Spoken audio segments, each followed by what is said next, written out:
cannot achieve synchronization. In fact, a couple of weeks ago in 3GPP, we received a LS from CPT in Europe.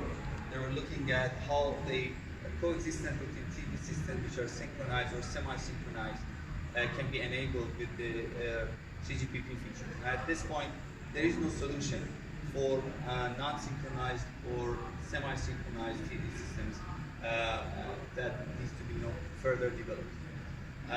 And same thing for mid-band, millimeter wave, and all that. Most of them would be TDD, and between systems would have a lot of interference issues. Sharing of common spectrum resources, especially if it's proactive and coordinated, can significantly boost the system capacity, and beyond that also can allow some quality of service assurance, which you cannot get with uncoordinated sharing. It may be a combination of prearranged rules for coordination or opportunistic sharing, like listen before talk and Wi-Fi type sharing. It may be involved a single tier sharing. Systems may have the same priority levels as they share the spectrum, or they may have different priorities. Some may be mission critical, like what we have in CBRS in the US. And here we also benefit from synchronization, if at all is feasible. All 5G applications that have been discussed will benefit from sharing, and they can participate in sharing. We just talked about the neutral host and private networks. They may be using a shared spectrum, they may be using a licensed spectrum, they may be using secondary market leased spectrum. And in many of these cases, they have to see how they can coexist with what's around them. Wireless backhaul is another application for 5G. We will have integrated access and backhaul in 5G, and they may be co-channeling with the mobile broadband and other applications. Vehicle communication, smart grid, and IoT applications. Broadcasting is another area that we should leverage the coexistence and sharing, and this has also been discussed in 3GPP, and I expect more of that to happen in 5G and beyond. We talked about the enterprise and private networks, mission critical communication. In many cases, it's very difficult and costly to have a mission critical only network. We really need to be able to share the public network for mission critical communications, and some of the ultra reliable low latency applications in 5G can help with that. And now we also have the non-terrestrial network work items in 3GPP, where we look at the use of 3GPP radios for satellite and non-terrestrial networks. So again, if we have a framework for coexistence, these systems can share the valuable spectrum together. When I talk about sharing, I talk about sharing in a very general context. It can be sharing of spectrum resources within one operator network. That is already happening in LTE. We have sharing of channels between macro cells and pico cells in a co-channel headnet. We can have in-band relays where the relays and the macro cells can use the same frequency, and we can also reuse the frequency between the access and backhaul. Again, we expect more of that to happen in millimeter wave and 5G because of the nature of spectrum and the type of transmissions. We can have sharing between mobile operator networks when they use shared spectrum, their licensed spectrum that is leased to another operator, like Verizon leasing their spectrum to a college campus or Starbucks or a hospital campus. Or as they share the spectrum that is unlicensed with other unlicensed technologies. And now we're looking at sharing of between the mobile operators and non-mobile operators. And that includes commercial and federal system sharing. And that's what we're doing in CBRS in the US. And I expect more of that to happen because of the presence of federal use in other upcoming bands, as well as some of the satellite services on non-terrestrial networks, navigation and tracking systems, and also broadcasters. So all of these systems can share the spectrum despite the fact that they are not homogeneous. They have different natures and needs. Now, here I'm talking about some of the tools that LTE has for sharing, and I will bring up some of the limitations that we had in LTE, and as we'll see for NR, the design would reduce some of these limitations, although it's not optimized for sharing, but it already has good hooks for sharing. We can use time sharing in LTE using the almost blank subframes that is used for interference coordination between cells. The problem with the ABS subframe is that it's almost blank subframes. You cannot avoid interference on control channels. We can also use NBSFN subframes to enable relay and EMBS operation in the same carrier that you have the regular unicast services. But again, there are limitations on how many NBSFN subframes you can have, and the configurations of them are limited in LTE. And you also have semi-dynamic TDD with EIMTA, which allows two different cell layers to have different TDD configurations, and despite that can operate. We have spatial sharing in LTE using compact, coordinated beamforming and dual connectivity. But this is again limited because most of the spectrum, the spatial sharing is limited to data channels. The control channels are all wideband and they are not subject to beamforming. And frequency sharing can be done in LTE also, which we call fractional frequency reuse or intercell interference coordination.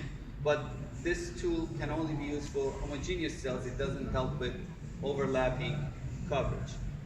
We also have enabled uncoordinated sharing in LTE by introducing license-assisted access.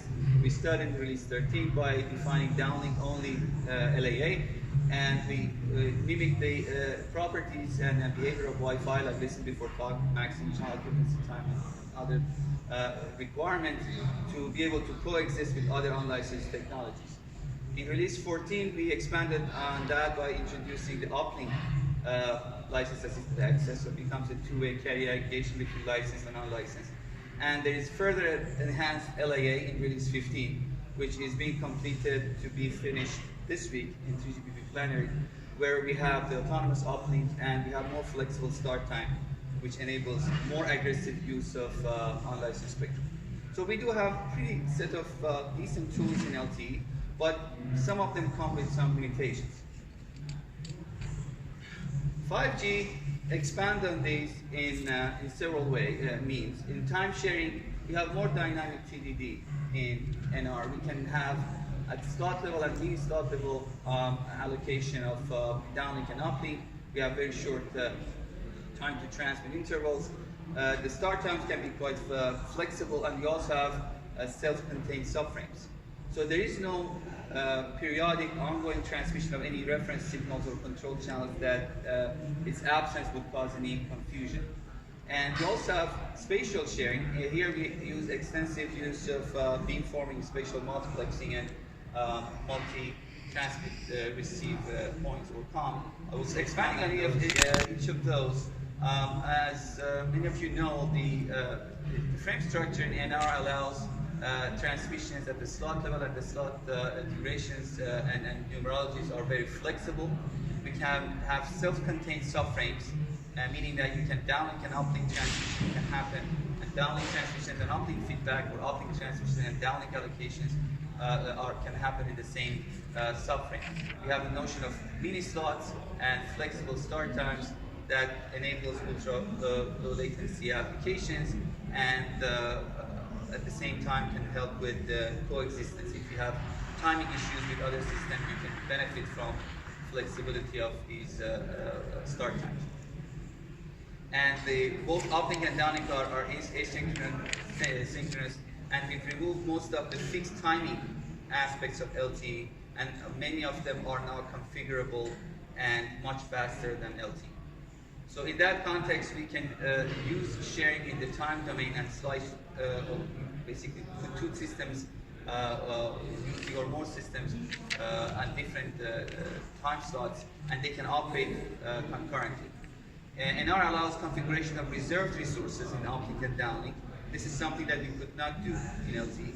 So on reserved resources, the UE would not expect a downlink transmission if it's a downlink resource, reserved resource, and it would not attempt to transmit in the uplink if it's a uplink reserved resource.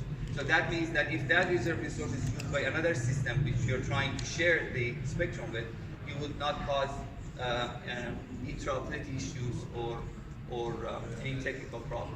This we could not do in LTE, because if you had stopped transmitting certain subframes in LTE, you would have caused issues with synchronization, RRM, and other aspects. So these resources to facilitate NR and non-NR systems, which may not be even mobile systems in the time though. Bandwidth parts were primarily introduced to allow users to use part of the bandwidth that is used in downlink. But at the same time, this can also be used for coexistence purposes. So bandwidth parts are configured per each UE, and they're activated and deactivated through RRC signaling or physical layer signaling. And they basically define a portion of the bandwidth that the UE should expect receiving downlink transmissions and transmit in the uplink. And so if you have a bandwidth limited UE or power limited UE, it doesn't need to operate the entire 100 megahertz. It can operate in 40 megahertz or 20 megahertz of that. And this is configured per UE. And in this case, you can have a system in which operates in 100 megahertz. But there's a portion of that 100 megahertz that will be quiet, and your users will be quiet. And that may be because there's a satellite receiver in that frequency, in that location. And this can be UE specific, and it can be location specific. So this capability can add to what we have currently in LTE that would not allow such a frequency sharing. And as I mentioned, the ICIC that we had for LTE does not provide this level of flexibility because it cannot apply to head nets, but this can easily apply to head nets as well. In terms of spatial sharing, obviously we're using heavy beamforming in NR. Both for mid-band and high-band, we expect to use significant beamforming, especially for millimeter wave. But this beamforming, unlike what we had in LTE, is kind of fully integrated in the design. So all the control channels, all the RRM measurements, all the paging, access, synchronization, everything is done under beam management. So by using this capability, you will not be having holes in terms of control channel performance and synchronization or RRM. So this is a big step beyond what we could achieve in LTE. This allows a hybrid beamforming combination of digital and analog beamforming, and it allows extensive use of spatial multiple axis. And the notion of COM has been expanded, or is being expanded in NR by having multi-TRP COM, which combined with the spatial multiple axis can provide significant gain. And it can be used for both ideal and non-ideal backhaul between coordinating points. One thing that is unique here in NR is that now we are looking at the convergence of several applications which are trying to come up with a unified air interface developed by 3GPP. Of course, we have the V2X.